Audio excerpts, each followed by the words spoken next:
Assalamualaikum warahmatullahi wabarakatuh. Halo Pak Heri dan teman-teman semuanya. Kali ini saya akan memulai presentasi dengan sebuah pertanyaan.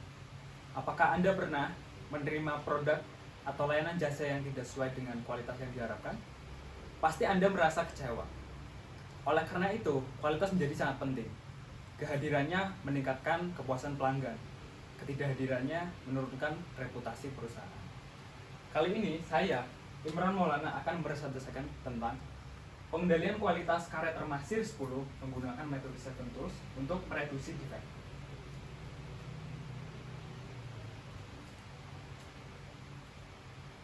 Nah, yang pertama adalah latar belakang.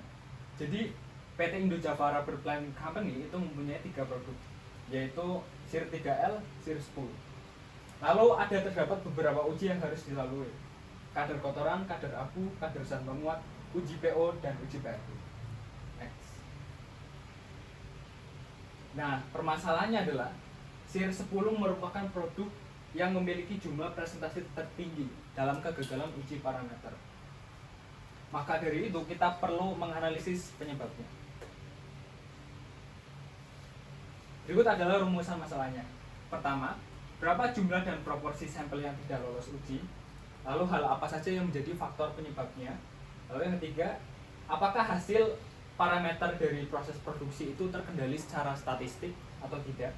Yang keempat, langkah apa atau analisis perbaikan apa yang harus dilakukan untuk mereduksi defek tersebut?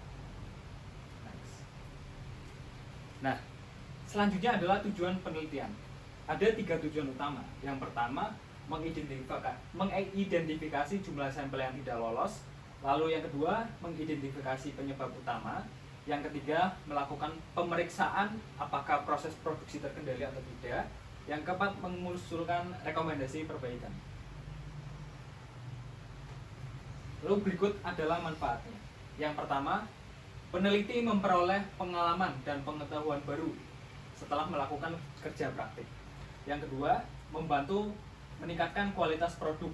Yang ketiga, perusahaan memperoleh rekomendasi perbaikan. Lalu, uji parameter. Uji parameter yang diambil ada uji kotoran, uji kadar kotoran, uji kadar abu, plastisitas, penguapan, dan uji nitrogen. Next.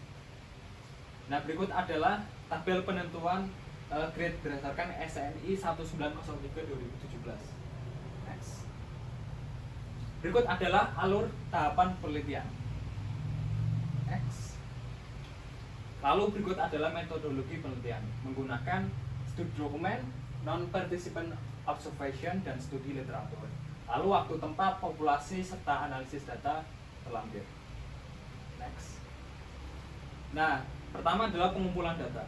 Pengumpulan data dilakukan di laboratorium standar Indonesian Rubber. Nah, berikut adalah salah satu contoh data dari status grade-nya. Next. Nah, untuk mengumpulkan data, kita perlu check sheet.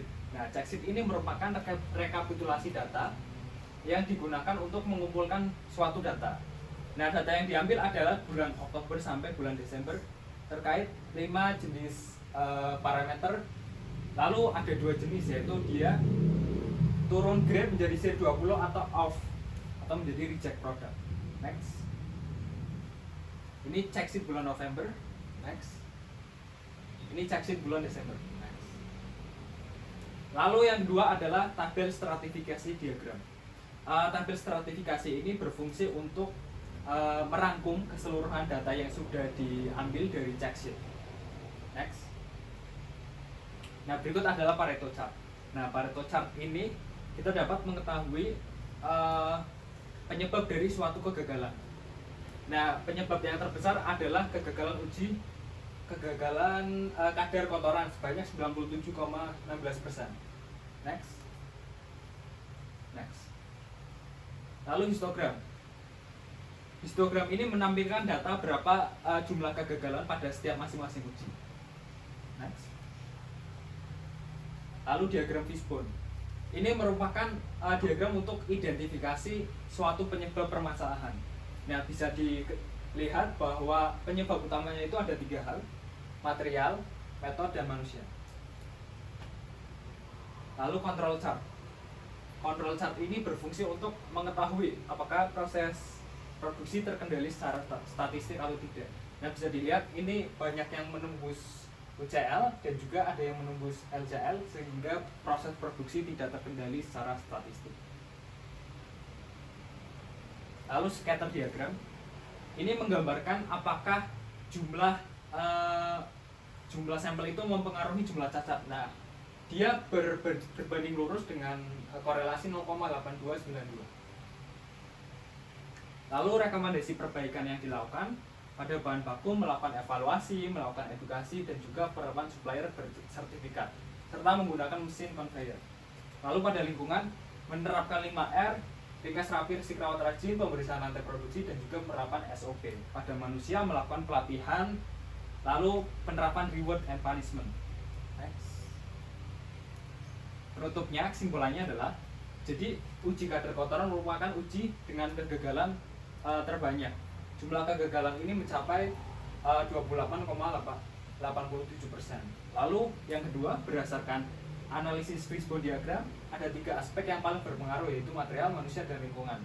Lalu berdasarkan pengolahan dan analisis data menggunakan peta kendali, diketahui bahwa proses produksi tidak terkendali secara statistik.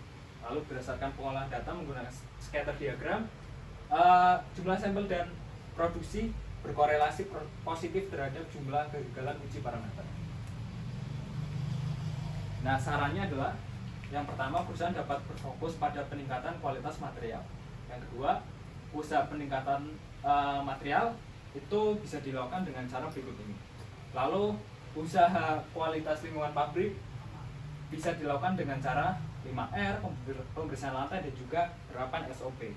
Lalu usaha peningkatan kualitas sumber daya manusia dilakukan dengan cara pelatihan dan juga pemberian reward dan punishment. Terima kasih atas perhatiannya. Mohon maaf jika ada kesalahan kata yang kurang berkenan. Wassalamualaikum warahmatullahi wabarakatuh.